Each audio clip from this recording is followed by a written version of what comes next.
Siguiendo con los casos de éxito de ciudades europeas, invitamos ahora al escenario al arquitecto Demetrio Scopelliti, que nos contará su experiencia en proyectos de innovación urbana en la ciudad italiana de Milán para el tercer panel de esta jornada. Demetrio Scopelliti cuenta con 10 años de experiencia en proyectos urbanos a nivel local e internacional, en los sectores público y privado, especializado en planificación integrada, master planning, diseño urbano.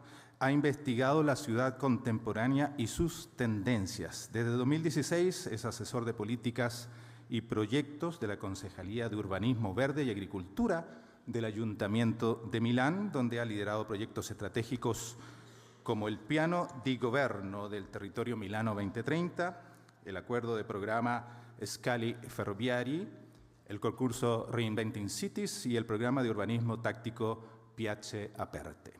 Con el aplauso de todas y todas, saludamos a Demetrio Scopelliti.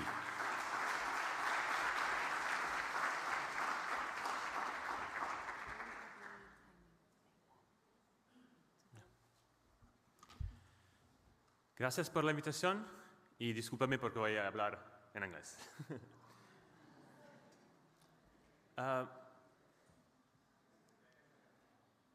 ¿Se pueden ponerlos desde el principio? This is spoiling. Is all my presentation and all my slides, so you're gonna see in advance. So, it's exactly, very nice slides, right? So thank you very much. I'm gonna tell you the story of Milan through my eyes and through my perspective in 8 years working for the city, particularly concerning public space, which is my obsession. As Ricky and the LSE cities teach all of us, we live in an urban age. I'm not going to tell you more about this. It's not that Milan is at a 1.4 million city at the heart of a regional metropolitan area which is more than 3 million or 6 million, depending from the boundaries you're considering. It's a very attractive city that attracts talents, that attracts people looking for opportunities, but it also has crises, like the climate crisis as we are living. For instance, we lost 5,000 trees in 15-minute storm during a night 1.5 years ago, and likely it was night.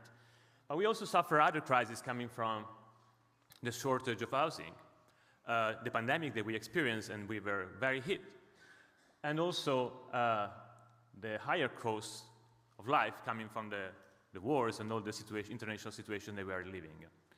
And like all the cities around the world, we have a plan for the future. It's a plan that is targeting the next decades, but remember what John Lennon says, life is what happens while you're busy making plans. So a plan is something important to set a vision, but probably not enough. Anyway, in our plan, we try to set a series of change of perspectives. We want to change the idea that we can consume steel, soil, land, materials, to the idea that we have to reuse the fabric that we have in order to transform our cities. We want to change the color of the city from gray to green, not just a matter of color, of course, but a matter of livability, or microclimate. We want to change the idea that the city is made of a center and suburbs towards the idea that the city can be multicentric, a city made of neighborhoods, which is much more democratic. And another obsession that I have, we want to change the idea that the cities should be planned for cars, vehicles, but instead for people. And in all the strategies that we write, and we write many, not independently from its mobility plan, or it's an environmental plan, or the urbanism plan, of course, public space is a common good, as is the core of all the strategy, because public space is the most of the space that we have in order to transform our cities as public authorities. So, talking about shifting from consume to reuse, we had to invent new areas where that we could reuse in order to transform our city, to bring more intensity, more activities, to create more opportunities, like, for instance, major transit hubs or traffic nodes. We did this kind of transformation through a collaboration with other partners like C40, which is an international network of cities that set up a competition copying somehow what Paris did with Reinventer Paris. And we, the city, and we proposed sites and we set the brief for the sites we wanted to transform. And we asked to creative teams made of architects, professionals, developers, to propose projects that can aspire to reduce the impact towards a zero carbon, following a series of 10 environmental challenges. So not selling or renting the space, the public land to a best offer or the best economic offer, but to the best project for the future of the city. And we wanted to transform places like this. How many of these functional, monofunctional places we have? Maybe depots for buses or trams or stations or interchange car parking, then can be transformed into places where people can live and not just make the use of the space in a very simple way. When it's about changing the color of the city, we had a great opportunity to do that thanks to a series of major brownfield areas that we still have in the city, particularly railway yards. We have 7, and we wanted to transform them towards, again, a collaboration with other actors. The sites are owned by the railway company by law. The city set up the planning rules for transformation and development and the goals that it wanted to achieve. And the region, which is in charge of railway planning, set up the expectations for public transport interventions in order to allow the redevelopment of sites and obtain as benefits revenues on the railway nodes, new parks, and social housing. I'm talking about places like these, grey by definition, which are abandoned since more than 25 years, and that can be transformed through mixed-use developments where 65% of the place should be public space and parks, and where parks has also a role of mitigation of climate change towards the future challenges we're going to experience. We're now going through detailed design, and these 7 new parks around the city will be the place, one of the major places where we want to achieve one of the mayor's goals, which is planting 3 million trees by 2030 in the metropolitan area. And then, of course, we are a city at the heart of a metropolitan area, and of course we have a center. But we don't want to focus that much on this idea. We want to transform the idea where we can plan a network of places, a network of neighborhoods, focusing more on the scale in between the general city, the general boundaries, and the local places. We are doing this right now, updating the master plan, the city master plan, towards the idea that we're going to make some concept planning about potential transformation that the city can experience in the next decades, thanks to the developments that the private sector will bring, investing to the city, not just on the developments, but also on public space, setting a series of targets for new pedestrian areas, for new bike lanes, for new green and blue corridors. We are conceiving we are a city made of 88 neighborhoods that we want to call all of them by name, that we're going to study in detail in order to understand what's the opportunity in each of them, setting a series of expectation of a network of public spaces that we want to transform. Of course, there are many, because we want to transform most of the city for the better, and then setting a series of flagship projects, 2 by each municipality. Milan is made of 9 municipalities.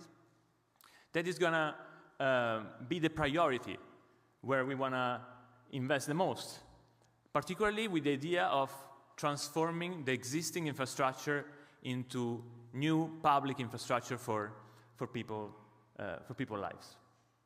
And then setting, step by step, small design by small design, how to get there, as Peter was mentioning before. And here we are. If we wanted to transform the city, if we want to transform cities, we have to transform the priority and what we are planning for.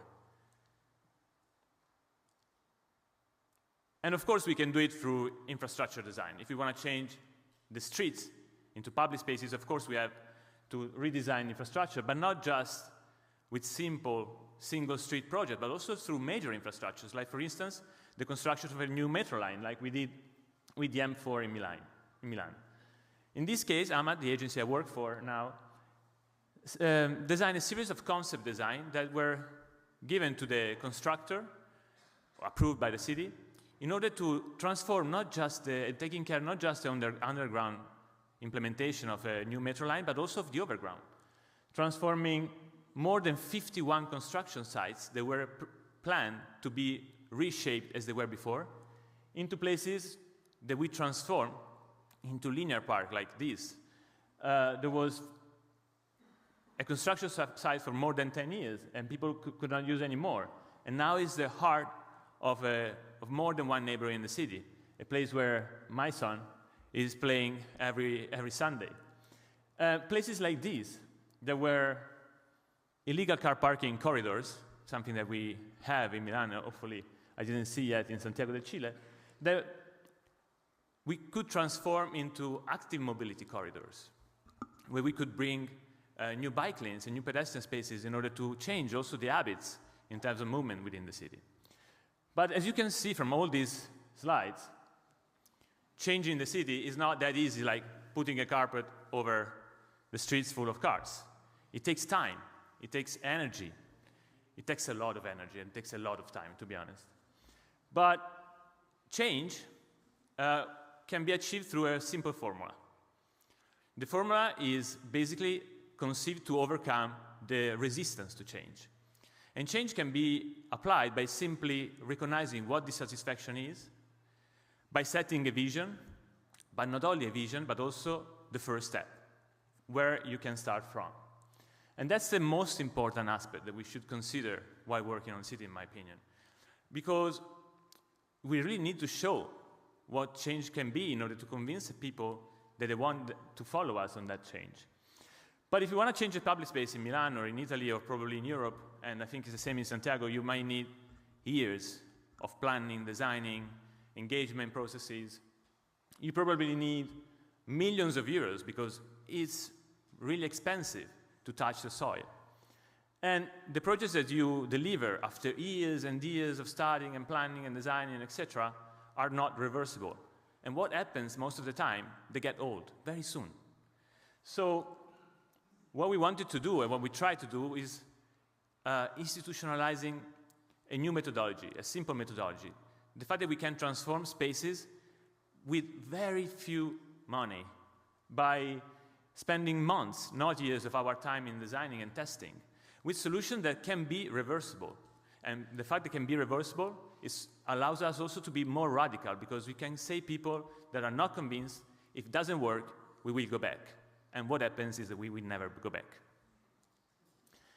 By involving people actively in proposing and really taking back, reclaiming public space on their own, with their own hands, engaging them through formal collaboration pacts between cities and active citizens, and allowing and simplifying their activities to activate space and organize party and events and any kind of activation.